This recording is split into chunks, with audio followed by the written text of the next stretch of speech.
Some of the first to arrive in the Olympic Park, performers in the opening ceremony. The motto for these games is Inspire a Generation, so expect a significant contribution this evening from some of our younger citizens. One man has led the way throughout the past 7 years and is best placed to put the importance of tonight into context. So much of our history has led us to this moment. A number of recent Olympics have had problems with empty seats. At London 2012, a total of 8.8 million tickets have been sold. 5% went to members of what's called the Olympic family, for example, the sports federations. A further 8% were made available to sponsors. In the aquatic centre behind me at the top, in the cheaper seats, all of them bought by members of the public, is absolutely packed.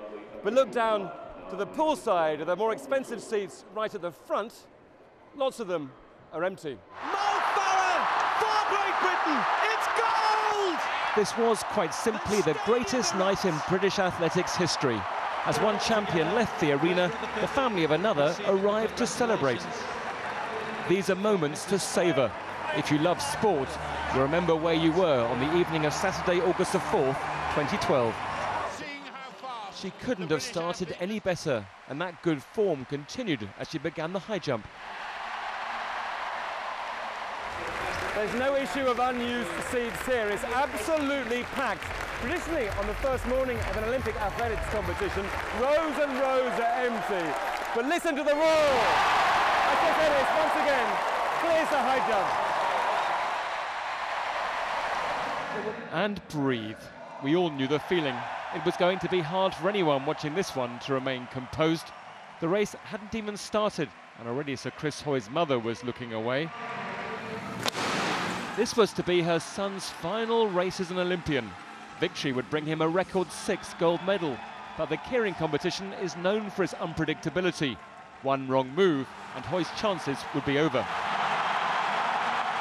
As the pace quickened, Mum was watching all right now. Well, most of the time anyway. Down below it was agonisingly close on the last lap as the riders vied for the lead. Shoulder to shoulder now as they come off the crown of the bend, and now they're lining up for the run to the line. Who's going to get it? Chris Hoy gets the gold medal. Jubilation, celebration, relief. It's been an Olympics of so many firsts for Team GB, of so many records, but of them all, the 6th gold medalist, Sir Chris Hoy, will stand at the top. The crowds continued to grow. As the parade began, Rutherford's eyes were beginning to moisten.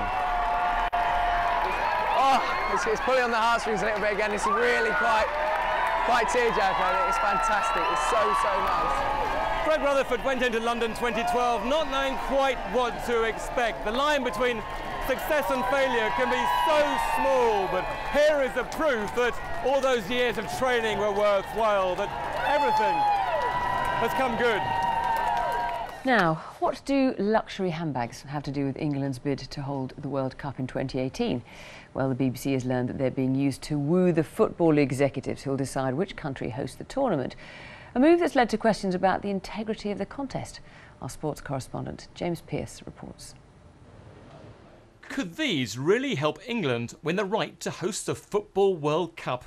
Handbags from an upmarket London store. They're some of the most sought-after handbags on the market, and they don't come cheap. I can reveal that the England World Cup bid team has secured 24 of them, one for each of the wives of the FIFA voters. The men will decide which country gets the tournament. For the first time in nearly a quarter of a century, the Ashes urn was being held aloft in Australia by an Englishman. Nearly 20,000 English fans had poured into the stadium to watch cricket history being made, a day none of them wanted to miss. Even the most optimistic of these fans wouldn't have dared believe at the start of this tour just how easily England would win the series.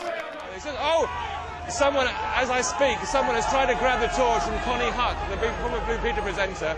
A man has tried to grab the torch. He's been hauled to the ground by police officers. He did have his hands on the torch for a few seconds.